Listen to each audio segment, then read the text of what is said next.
Geek Therapy Radio.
Welcome to Geek Therapy Radio. I'm your mental curator. That's actually the Geek Therapy Radio podcast. I have to make that distinction. I am your mental curator, Johnny Hemberger. Thank you for joining me today, this morning, this afternoon, tonight, whenever you're listening to the Geek Therapy Radio podcast. I truly appreciate it.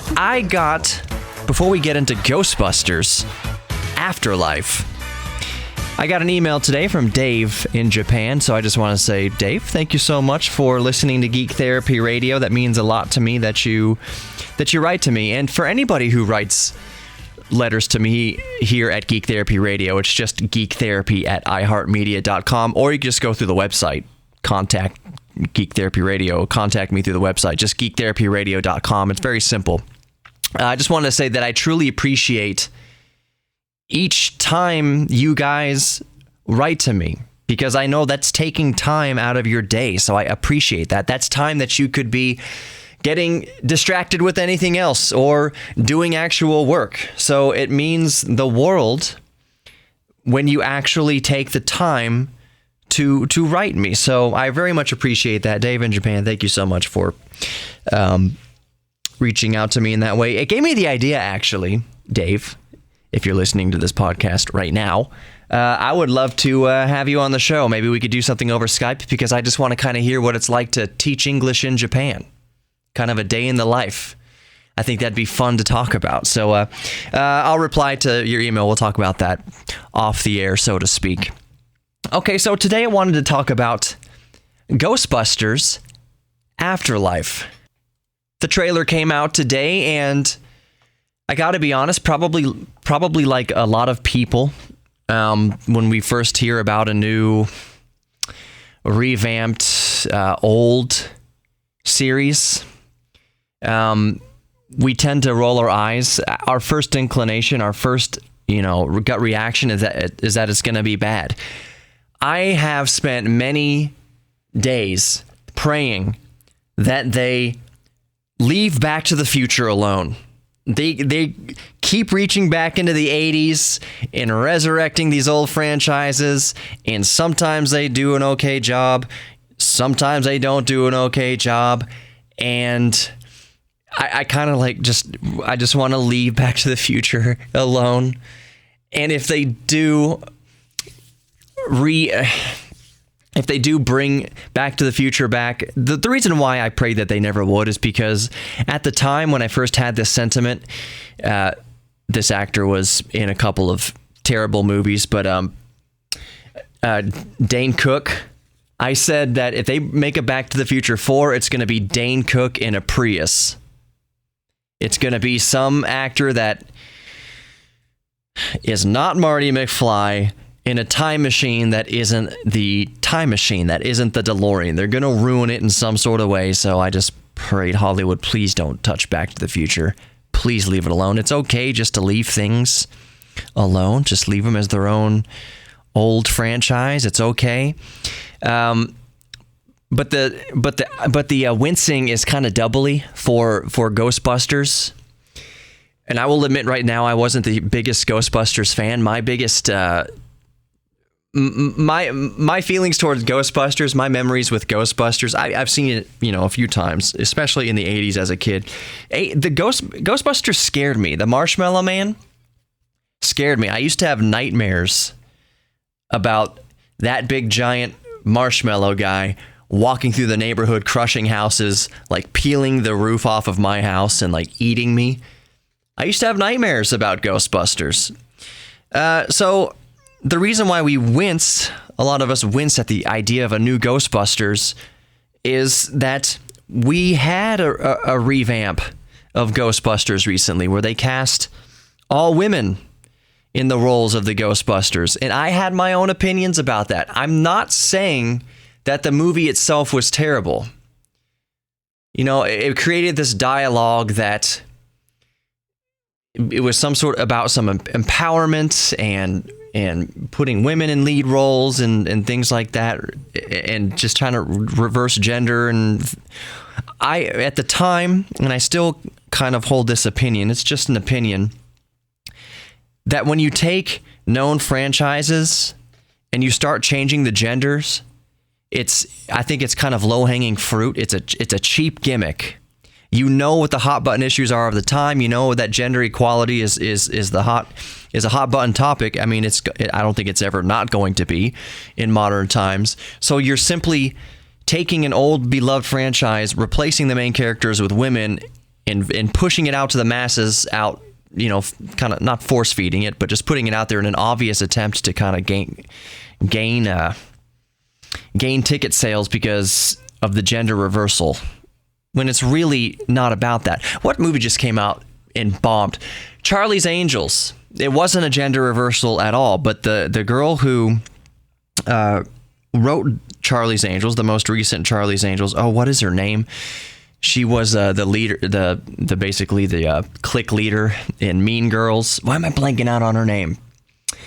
But before the movie premiered, she said that if the movie doesn't do well, it's just because it basically reinforces gender stereotypes and the patriarchy, and it's just that audiences don't go see movies with strong female leads, with strong, female heroes. I'll just say that she is completely forgetting about Aliens, Terminator, Wonder Woman, Captain Marvel. There's an entire list. There are tons of movies with strong female lead heroes. Maybe the fact that Charlie's Angels tanked was because it just wasn't a good movie. Doesn't matter who the cast is. It doesn't matter that it's female leads. What if it's just a terrible movie? We've had strong female leads in the past and in the present in movies that do very, very well. That's not it. She was wrong about her little assessment that if this movie doesn't do well, it's because basically the patriarchy is still in control. Nope. The movie might just not do well because it sucks. So back to the most recent Ghostbusters, not Ghostbusters Afterlife, which we'll cover in a minute, but the one with the all-female cast. Those comedians, they're all very funny. They didn't need, let me put it this way. If those four girls from Saturday Night Live, four women from Saturday Night Live, were in a movie, you could write anything around them. They would carry anything that they were in. You didn't need to hijack Ghostbusters to peddle that movie with those four women. Those four women would sell tickets themselves. America loves those four comedians. And in many ways, I think I did see the most recent Ghostbusters, and I didn't think it was bad. I didn't think it was great. But I just already had a chip on my shoulder thinking, you change genders just for this low-hanging fruit to like kind of push on a wound a little bit. Maybe that's not the best way to phrase it, but you get what I'm saying? You didn't need to put them in Ghostbusters. You could have left Ghostbusters alone and put those four women in a different comedy, a completely original, crafted from the ground up comedy. You didn't need to rely on an old, well-loved 80s franchise. Just write the movie for those four women that we already love, that are already very funny, universally funny. I mean, audiences already love them. Just write their own movie for them. It would have done just as well, if not better, and be completely original. So, on to Ghostbusters Afterlife. My initial gut reaction was a little bit of a wince. Oh no, another Ghostbusters. This is going to be terrible. Why can't they just leave well enough alone? But give it a shot. Give it a shot and watch the trailer. I watched the trailer and it looks okay. Somebody I saw in some comment section put it pretty well when they said that maybe the fear is not that we should give it a chance because maybe it won't suck. A better way to put it is that maybe it'll do better than already low expectations. I thought that was a better... People already have a low expectations for what this is going to be. Trailer looks great. We'll get into it. I'll play the trailer here and kind of make little comments over it, if possible, where possible. And we'll talk about it. I'll just say in a nutshell that it looks good. To me, it looks good. I'm not going to say that, it looks like it's not going to suck. Maybe it will suck, but I think that it looks good. It looks very promising. It is Ghostbusters, but it's a continuation of Ghostbusters. It's not its own isolated random thing out of nowhere to push a political issue. It's its own thing. And you have a mixed cast. Females, males, like it's diverse in that way. It looks good. It doesn't look like pandering. It just looks like a new Ghostbusters in the universe of Ghostbusters, a continuation, and that will see cameos of the originals. Well, most of the originals, because the actor who played Egon, what was his name? I did write this down.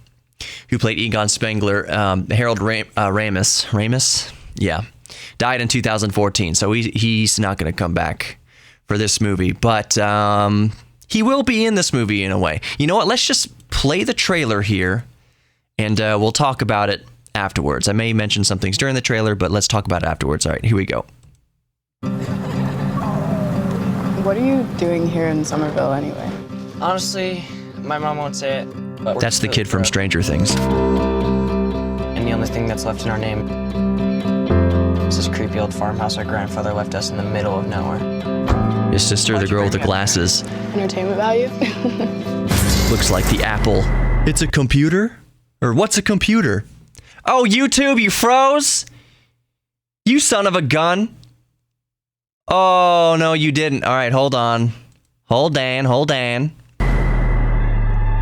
is that? YouTube. I don't know. Looking down a mine shaft. I'll include links to the trailer in the podcast description. Somehow, a town that isn't anywhere near a tectonic This is plate, Paul Rudd. that has no fault lines, no fracking, no loud music even, is shaking on a daily basis. Under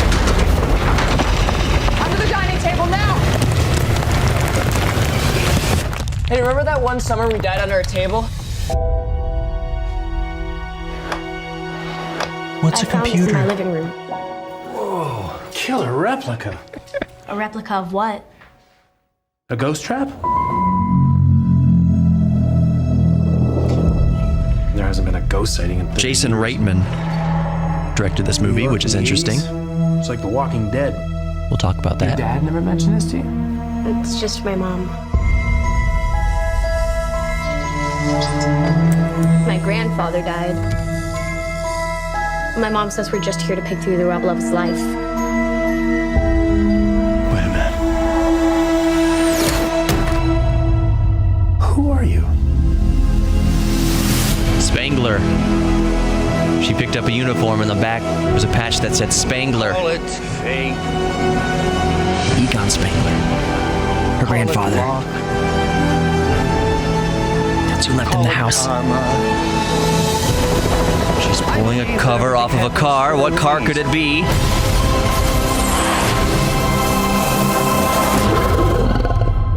Come on, darling. Oh, Ecto 1. It is awesome. It has a gunner seat? That gives me hope that if they did Back to the Future, that they would use the original Time Machine DeLorean. They're using Ecto 1 here. Awesome. Ghostbusters Afterlife. Okay, so Jason Reitman.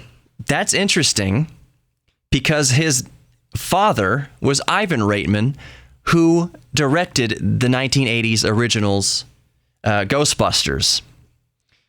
So for those unfamiliar with Jason Reitman, just like me, I don't keep up with all the current Hollywood directors and stuff like that, but Jason Reitman directed Juno and Thank You for Smoking, both very popular movies. So that gives me hope that this also won't completely suck. And a matter of fact, I'm hopeful that it's going to be really good. I mentioned earlier that it's very highly speculated that the crew, that the main cast is going to come back, that the other Ghostbusters are going to come back. It sounds like Bill Murray did part of the voiceover in the trailer. One of the voices in the trailer.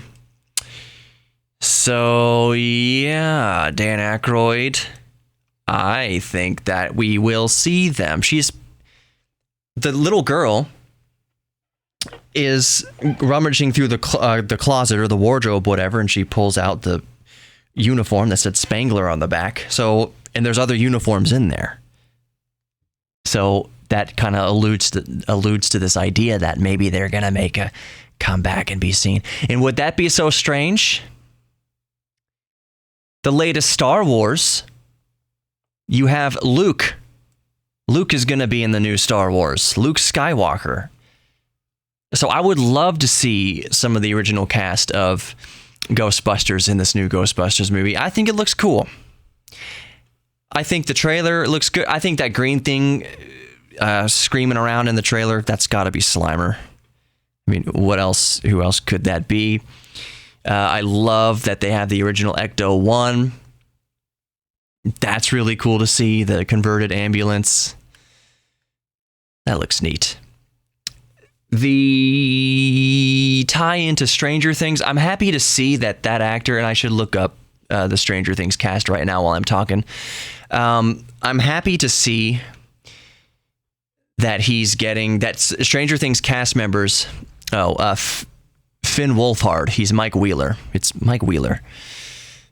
I'm glad to see that the cast of Stranger Things is branching out to other things. There are other cast members in Stranger Things, of course, that have been in other things, Winona Ryder, for one. But to see Finn Wolfhard, I'm sure that's how you pronounce it, to see Mike Wheeler from Stranger Things in a big budget movie is very cool, because I wish all the best for those kids, because I love Stranger Things. I'm not going to get too sidetracked on Stranger Things, but I'm allowed to. It's Geek Therapy Radio Podcast. Stranger Things is like my favorite, my favorite brand new kind of show series to come out in a very long time. I really, really like Stranger Things. Some people say that season 2 was better, or that season 3 was the best, or the latest season was the best. I think the first season was the best.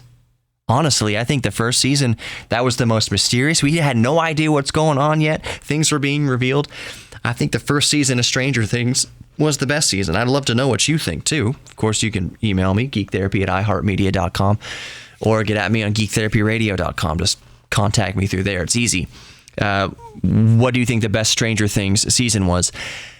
Also, let me know what you think of this new Ghostbusters, Afterlife. I've left it's coming out in 2020, by the way. I don't see an exact date, but other than 2020. Oh, I think it's summer 2020. Summertime movie 2020, which makes sense. What do you think about Ghostbusters Afterlife? Do you think it looks okay?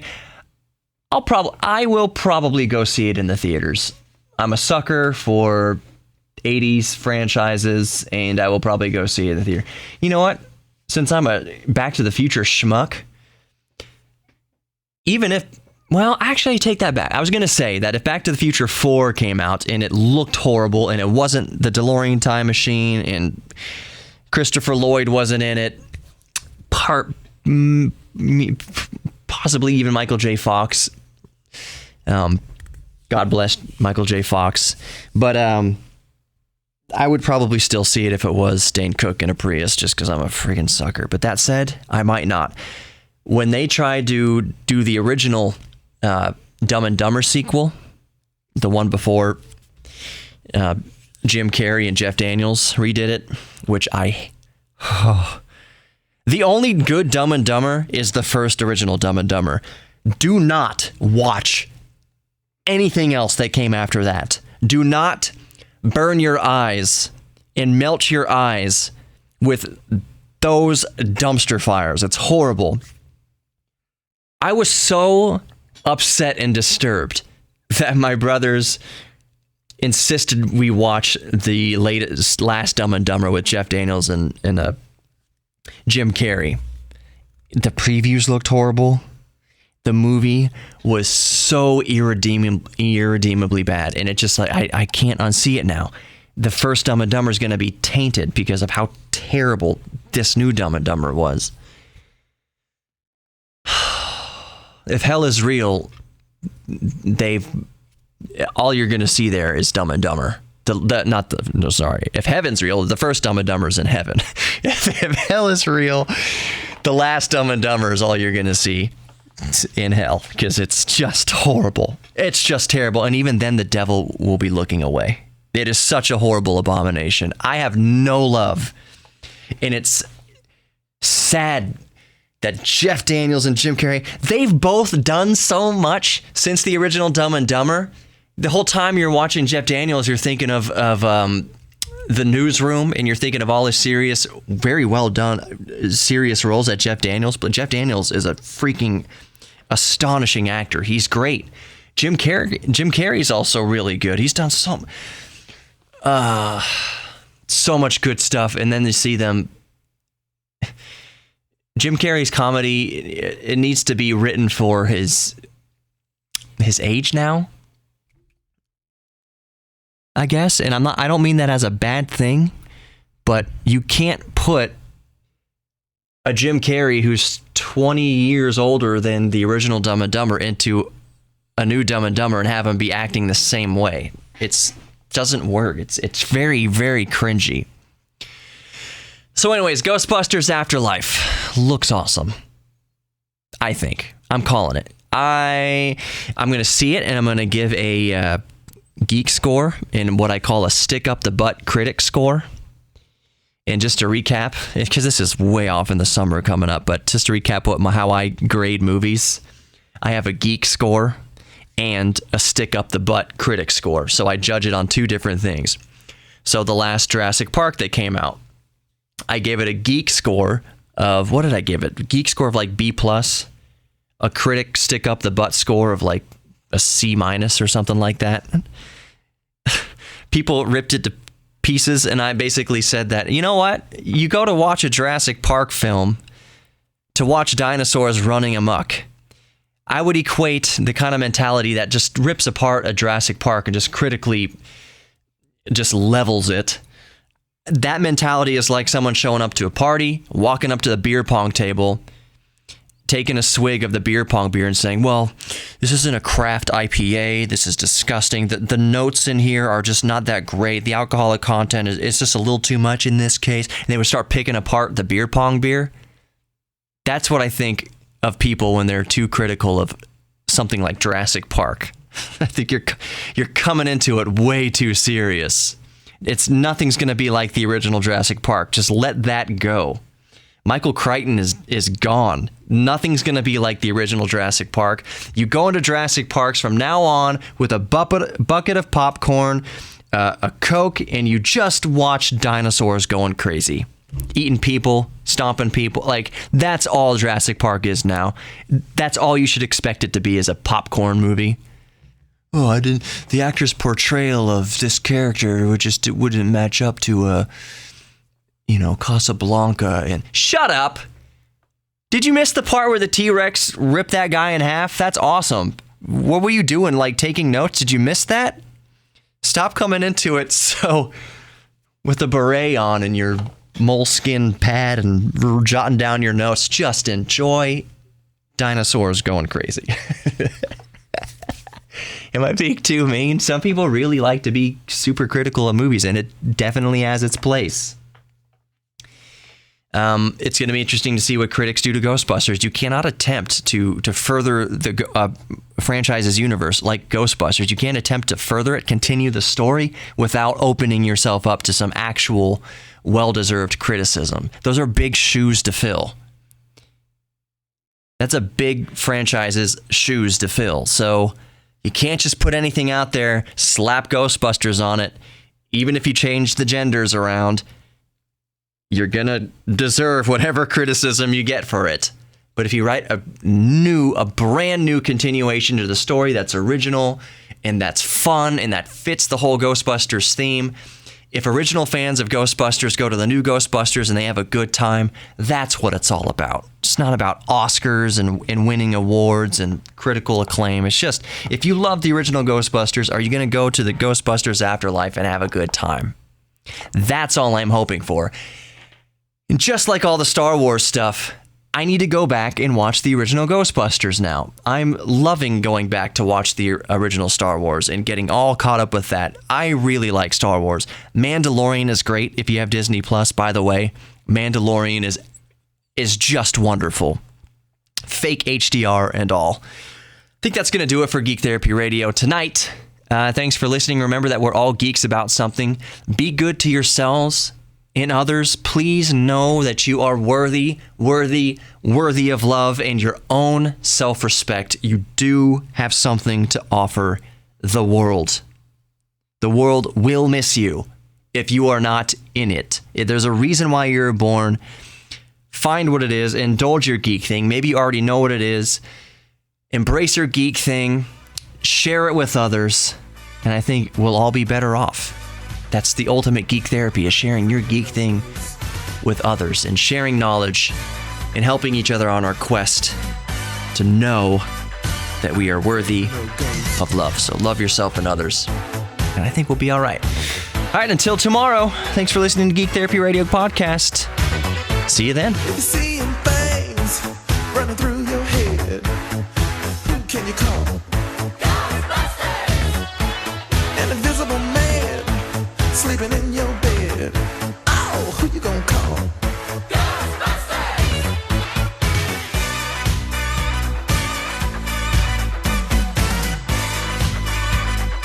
I ain't afraid of no ghosts.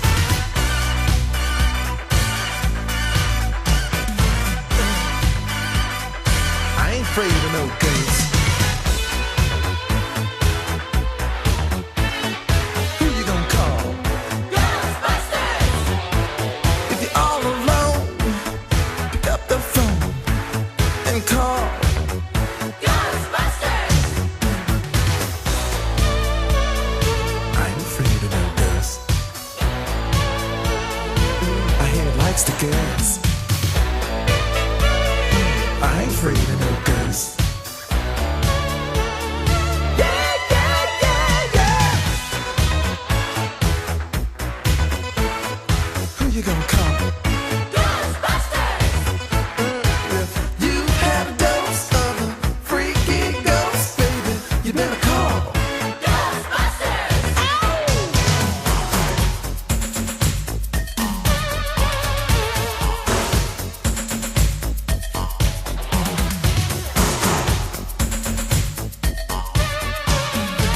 Let me tell you something. Bustin' makes me feel good.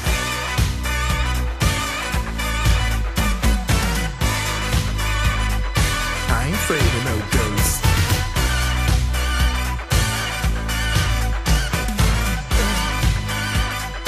I ain't afraid of no ghosts. Don't get caught alone, oh no. Ghostbusters! When it comes through your door, unless you just want some more, I think you better call Ghostbusters! Ow! Who you gonna call? Ghostbusters! Who you gonna call? Ghostbusters! Think you better call Ghostbusters! Who you gonna call? Ghostbusters! I can't hear you. Who you gonna call? Ghostbusters! Louder! Ghostbusters!